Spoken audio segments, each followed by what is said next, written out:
ప్రభువును రక్షకుడైన యేసుక్రీస్తు నామములో ఈ మాటలు వింటున్న మీ అందరికీ నా హృదయపూర్వక వందనాలు.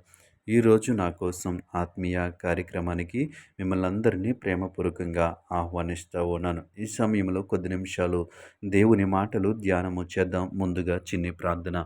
పరిశుద్ధుడ సర్వాధికారి నీకు వందనాలు ప్రభువా.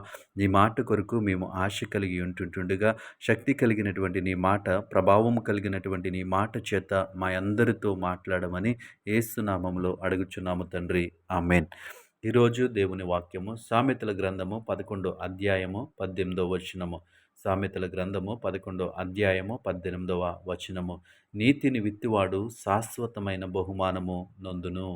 ఈ వాక్య భాగాన్ని మనం గమనించినట్లయితే బహుమానము ఎవరికి బహుమానము అంటే ఎవరైతే నీతిని విత్తుతారో వారికి శాశ్వతమైనటువంటి బహుమానాన్ని దేవుడు ఇస్తానంటున్నాడు. ఈ మాటను మనము గమనించినట్లయితే నీతిని విత్తువాడు, నీతి అంటే ఏంటి అని మనం చూసినప్పుడు దేవునిని నమ్ముకోవటము, దేవుని యందు నమ్మకం ఉంచటము, దేవుని యందు విశ్వాసం ఉంచటము మనము నీతిగా అంటాము. ఎందుకు అంటే అబ్రహాము దేవుని నమ్మెను, అది అతనికి నీతిగా ఎంచబడెను. అబ్రహాములో ఉన్నటువంటి నీతి ఏంటి అంటే అతడు దేవుణ్ణి నమ్మెను.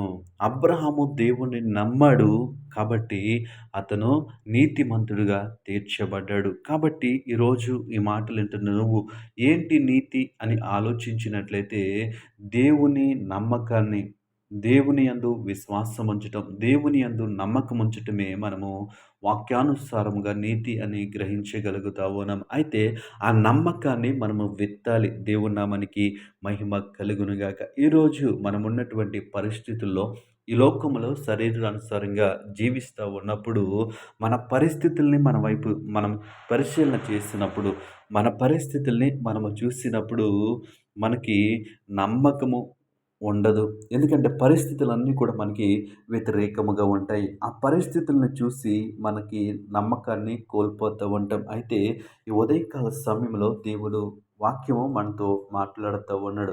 నీతిని విత్తువాడు శాశ్వతమైన బహుమానము నొందును. ఈరోజు ఏ విషయంలో నీవు దేవుని కృపను పొందుకోవాలనుకుంటున్నావు, ఏ విషయంలో దేవుని బహుమానాన్ని నీవు పొందుకోవాలని ఆశపడతా ఉన్నా అయితే నీలో ఆ యొక్క విశ్వాసపు విత్తనాన్ని విత్తు.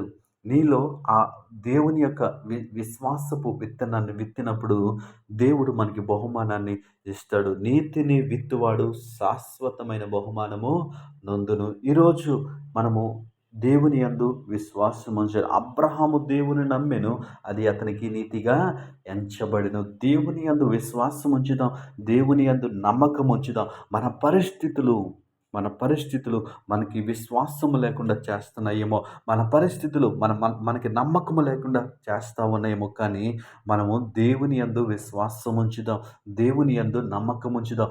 మన హృదయంలో విశ్వాసపు విత్తనాలను విత్తినప్పుడు అవి ఫలించినప్పుడు మనం బహుమానాన్ని పొందుకుంటూ ఉంటాం. కానీ ఈ లోకంలో ఉన్నటువంటి పరిస్థితుల వైపు కాకుండా దేవుని వైపు మనము చూసినప్పుడు అవిశ్వాసపు విత్తనములు, నీతి విత్తనములు అనగా అవిశ్వాసపు విత్తనాల్ని మన హృదయంలో విత్తినప్పుడు అవి ఫలిస్తాయి. దేవుని నామానికి మహిమ కలుగును గాక. ఈ మాటలు ఏంటన్నా ప్రియ సహోదరి సహోదరుడా, నీవెవరో నాకు తెలీదు, ఎలాంటి పరిస్థితుల్లో ఈ మాటలు వింటున్నావో నేను చూడలేదు, కానీ దేవుడు నీ హృదయాన్ని ఎరిగినటువంటి దేవుడు, నీ హృదయ రహస్యాన్ని ఎరిగినటువంటి దేవుడు నీతో మాట్లాడుతూ ఉన్నాడు. ఈ మాటలు నీతో మాట్లాడుతూ ఉన్నాడు.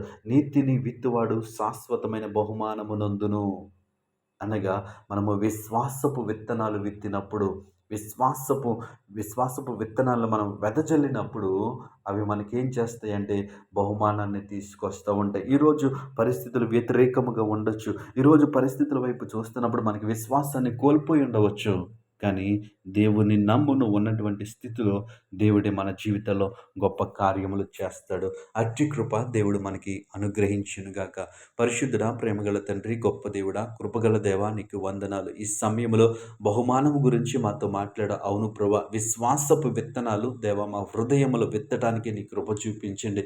ఆ విత్తనములు ఫలించడానికి నీ కృప చూపించండి. మేము వ్యతిరేకముగా ఆలోచిస్తున్నటువంటి ప్రతి నెగిటివ్ ఆలోచనను తీసివేసి దేవా, విశ్వాస వాసం ద్వారా మమ్మల్ని స్థిరపరిచి దేవా తండ్రి నీ కార్యములు మా జీవితంలో జరిగించమని యేసు నామములో ప్రార్థించి అడిగి వేడుకుంటున్నాం పరమ తండ్రి. ఆమేన్.